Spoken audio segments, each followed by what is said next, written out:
En examinant attentivement la situation politique du Togo, il appert que l'ex-parti unique RPT s'est déguisé pour tromper les naïfs. Suffit-il de repeindre un vieux taco blanc tout pourri en bleu pour proclamer qu'il s'agit d'une nouvelle bagnole? Le moteur n'a pas changé, la carrosserie rouillée n'a pas changé, la puanteur est la même. Quant au chauffeur, il n'a pas changé, de même que les passagers. Que veut-on vendre aux Togolais en faisant du neuf avec du vieux? La situation politique actuelle est pire que sous le parti unique du père Gnassingbé. Le régime de terreur n'a de cesse de grignoter tous les acquis de la lutte du peuple en matière de liberté depuis les années 1990. La terrible répression des forces démocratiques est à l'origine d'un grave recul des libertés et d'un affaiblissement des partis politiques de l'opposition. Ils sont devenus attentistes et espèrent un miracle du ciel. La stratégie est brouillonne.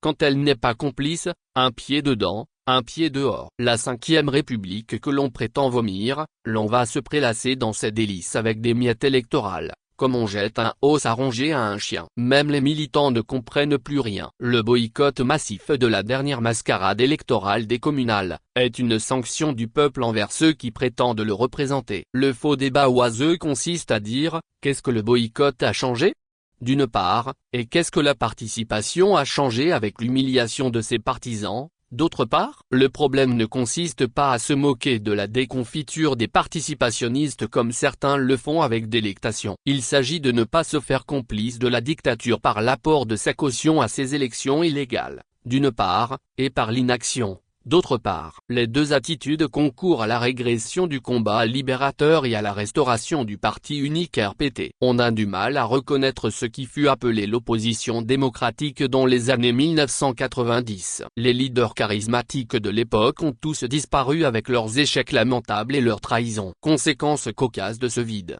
les partis de l'opposition ont été remplacés par des influenceurs et autres blogueurs des réseaux sociaux. C'est extrêmement grave pour notre lutte, car ces personnes n'ont pas vocation à diriger le peuple et ne se sont pas formées et organisées pour ce faire. Quand des gens les critiquent et se plaignent de leur niveau, ils ont tort, parce que ces influenceurs profitent du vide créé par les partis politiques, et ils ont raison. Il faut que des partis politiques sérieux, honnêtes et patriotiques reprennent le leadership de la lutte. S'il n'y en a pas, ils doivent être suscités par tous ceux qui ont vocation à devenir des leaders politiques, et ils sont très nombreux. L'exemple extraordinaire du Parti national panafricain de Tikpi Tchadam et ses camarades, en 2017, est resté gravé dans la mémoire de tous les Togolais et surtout de la dictature qui a tremblé jusque dans ses fondements. Tout le monde sait ce qu'il faut faire, mais les égos de leadership bloquent tout. Je le répète, mettre de côté les partis politiques est une erreur. La société civile ne possède pas de troupes, encore moins les blogueurs. Il faut une vaste coalition des partis politiques et de la société civile et la fin des querelles insensées entre les partis politiques pour ne se consacrer qu'à l'essentiel, le dégagement de la dictature des Gnassingbé. Les vrais leaders naissent de la lutte patriotique et non des querelles de chiffonniers.